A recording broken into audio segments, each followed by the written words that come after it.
the extremely corrupt leader of Ecuador, a right-wing banker, multimillionaire, that he is helping to further indebt his country, to trap his country in debt.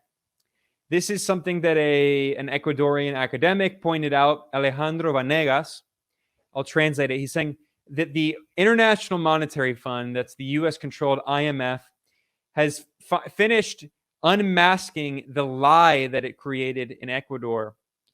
And he pointed out, reading through the IMF's own internal documents, that under leftist socialist president Rafael Correa from 2009 until 2017, the percentage of debt to the GDP, the gross domestic product of Ecuador, was 26.6%, around 27%, around 1/4 of debt to GDP ratio. That's not that bad. In fact, that was one of the lowest in all of Latin America. Now, that was only under Correa. In the years since Correa left and was replaced by US right-wing corrupt neoliberals, from 2017 to 2020, in those 4 years under US authoritarian corrupt puppet Lenin Moreno, the number of debt, the debt to GDP ratio nearly tripled to 68.9. That is 69%. Went from 27% under Correa to 69%. And I pointed out that this was happening when Correa, the socialist, was president. He was using a relation with China. China was helping provide loans. China was helping build infrastructure and do trade with Ecuador to help Ecuador develop. And Ecuador developed in those years, those 8 years under Correa, more quickly than Ecuador has ever developed in its history.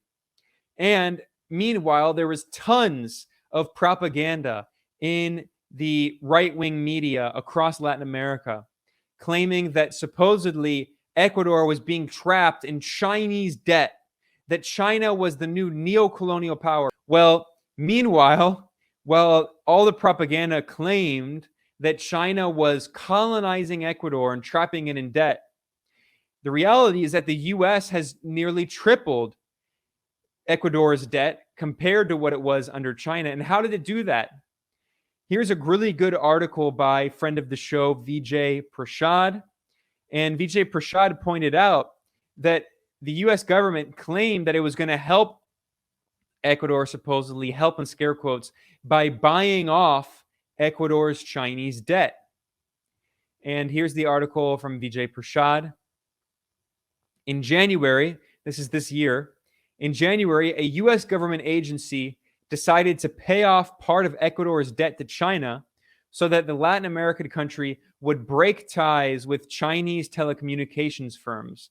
So this is not, of course, out of the goodness of Washington's heart. This was to prevent Ecuador from doing business with China, and specifically telecommunications business. The so-called U.S. International Development Finance Corporation, which is an arm of U.S. soft power, provided Ecuador with a loan of $2.8 billion, and that meant to pay off China's debt. Well, meanwhile, what has happened? The U.S. gave that loan to China to pay off Chinese debt, and meanwhile, that loan has skyrocketed, and U.S. debt has skyrocketed to nearly 3 times what it was before.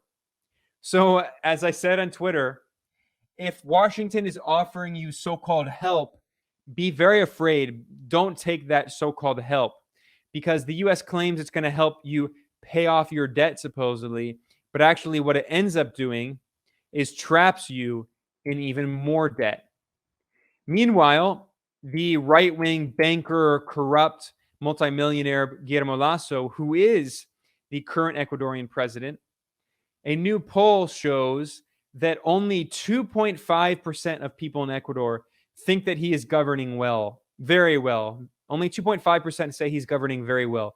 Only 31% of Ecuadorians say he's governing well. Meanwhile, 48% of Ecuadorians, nearly half, say that he is governing badly, and 13% say he is governing very badly. That is, over 60% of Ecuadorians say that the corrupt right-wing neoliberal banker Guillermo Lasso is governing badly, and just around 1/3 of Ecuadorians think that he's governing well. But meanwhile, the US portrays him as a great democratic leader.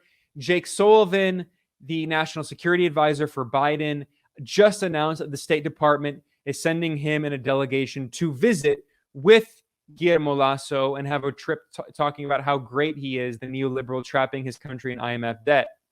And as I pointed out, polls show that the Sandinista front in Nicaragua, the socialist Sandinista front, and President Daniel Ortega consistently have over 60% of support from Nicaraguans, and they're demonized as a so-called dictatorship.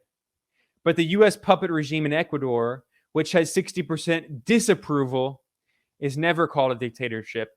Yet another example of the ridiculous propaganda. Anytime you see this propaganda going on in mainstream corporate media, never believe it.